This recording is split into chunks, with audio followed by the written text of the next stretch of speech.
Bueno, entonces así empezó el día del COE. Y nos dieron 3 hojas, 3 de colores diferentes, una de color blanco, otra celeste y otra morada, si recuerdo bien.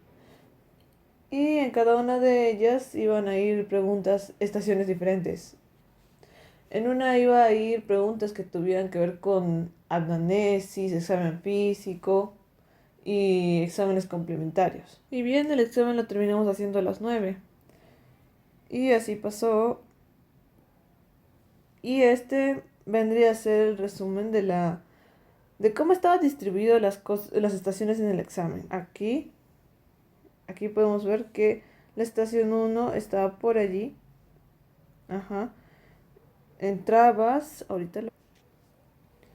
y bien, este era la distribución, acá era la puerta. Yo iba directamente aquí, había un salón. Luego ingresaba y el orden de salones era este. Este es el 2, la estación 2. Luego en el fondo estaba la estación 3. Y la 4 era la única estación de descanso. Y ya las demás eran seguiditas. Hasta terminar en las 15.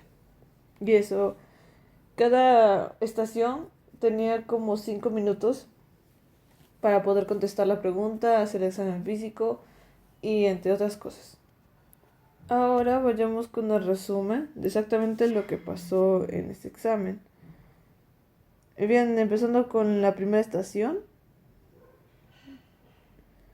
ahí podemos ver.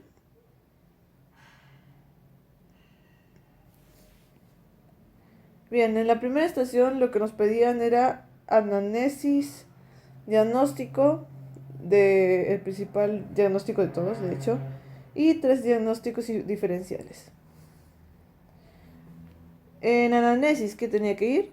Tenía que ir la edad, el lugar, procedencia, ocupación, religión, la afiliación, pero no solamente la afiliación, sino que también los antecedentes y los personales, patológicos, familiares, el tiempo de enfermedad, el relato cronológico, básicamente todo lo que puedas de la anamnesis, pero lo más importante.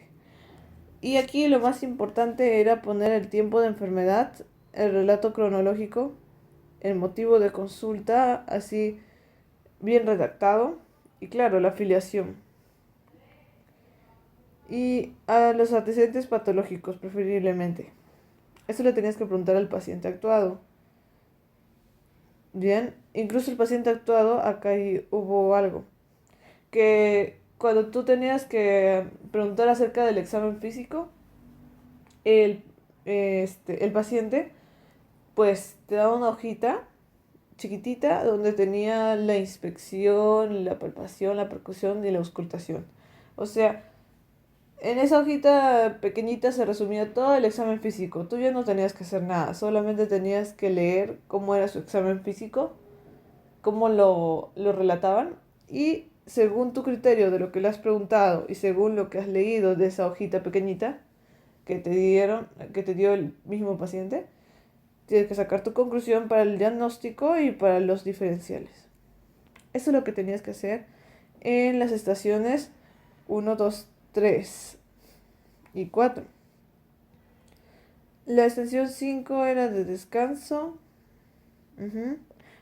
Siempre hay una estación de descanso. Lastimosamente, de que empiezan la estación de descanso ya no tienen más tiempo. Y bueno, en la estación de descanso tú tienes que aprovechar para poder poner en orden todas las anteriores eh, estaciones que tienen que ver con la anamnesis y los diagnósticos. Y luego vamos a pasar a las estaciones que son prácticamente solamente de maniobras. Acá tenemos la sección de maniobras. O sea, acá tú haces el examen físico según lo que te pidan. Y bueno, acá yo no tenía que escribir nada. Más bien había un profesor esperándome y ese profesor me evaluaba. Y según lo que yo hacía, me tomaba nota. Eh, hacía, ¿cómo me evaluaban? Con ellos tenían allí, yo vi que tenían en sus manos una hoja que tenía una lista de cotejo de todos los pasos que tenía que realizar yo al hacer el examen físico. Entonces ellos marcaban si yo cumplía cada uno de los requisitos, como saludar, presentarse, pedir permiso. Pedir permiso es demasiado vital que hasta se te olvida a veces. Y aunque tú no supieras tanto hacer del examen físico, el pedir permiso, ellos lo toman mucho en cuenta. Y además, no pedir permiso te puede bajar bastante nota, de hecho. Y bueno, de eso se trató la estación 6 7. La estación 6 se trató de un examen físico respiratorio. De ahí hice la inspección, palpación, percusión, auscultación. Para la inspección tuve que pedirle permiso al paciente de que se abriera la camisa o se levantara la camisa. Y pedir permiso a la hora de percutir el tórax. Eso tenía que tener en cuenta, solamente que ahí sí fallé un poquito. Luego se le hacía el examen físico de la vista a otro paciente. Y esos eran todos. Ya para la evaluación del 8 al 15, esas eran evaluaciones de exámenes auxiliares. Acá lo que trataban de que hagamos era que interpretemos exámenes de laboratorio y diagnostiquemos. En la 8 allí se nos presentó, creo que fue la pregunta más rara para mí, nos hicieron interpretar el examen de líquido acítico. Y bueno, la evaluadora, que era otra doctora, me preguntó varias cosas, o sea, cómo interpretar, qué es el GASTAS, si estos resultados eran de origen bacteriano, si tenía un diagnóstico que lo explicaba, los resultados, y si me sabía el mecanismo por el cual sucedió la citis. Todo ese tema, lo bueno es que lo vimos en digestivo teórico, más que en práctico. Así que eso me ayudó. En el 9 interpretar resultados de un paciente con mediciones térmicas, o sea, el tema era sobre fiebre y sobre identificar patrones de fiebre, enfermedades vinculadas, por ejemplo, me mostraban una escala térmica de una hoja de signos vitales y bueno, yo tenía que ver qué tipo de patrón era. En el caso que yo vi, era una fiebre térmica que escalaba y que probablemente pertenecía a la fiebre tifoidea, infecciones bacterianas, eso tenía que decir. Y para el otro me pusieron un caso más un EKG, que debía decir el diagnóstico y los hallazgos en el EKG. Luego en otro me pusieron imágenes de tomografía sin contraste de la columna vertebral lateral, axial de las vértebras y más un caso clínico del paciente con lumbalgia. Luego me pusieron un examen de ego y de hemograma para paciente con dolor lumbar derecho, que probablemente era una infección urinaria alta. Una, sí, una infección del riñón, glomerulonefritis.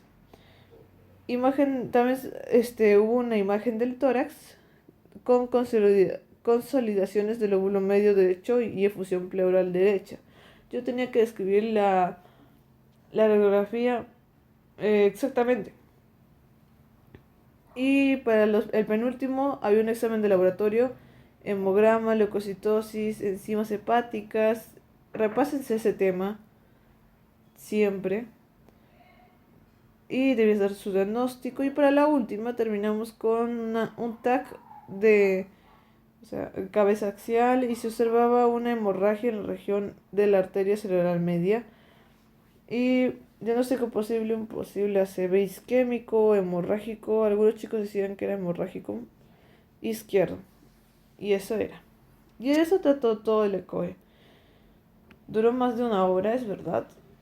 Ya para la estación 12 ya me sentía bastante cansada y en la estación 15 técnicamente me terminé durmiendo porque me amanecí estudiando. Y eso fue todo. Con respecto a los demás ECOES, se dice que incluye también dosis más adelante, pero este COE, que es de tercer año, es el más fácil de todos. Así que Está sencillo, chicos. Solamente sería estudiarlo bien, aprovechar cada clase teórica que tienes, repasarlo y no hay que mucho que temer de este examen. No es nada que no hayas visto durante el ciclo. Así que por ese lado siéntete aliviado.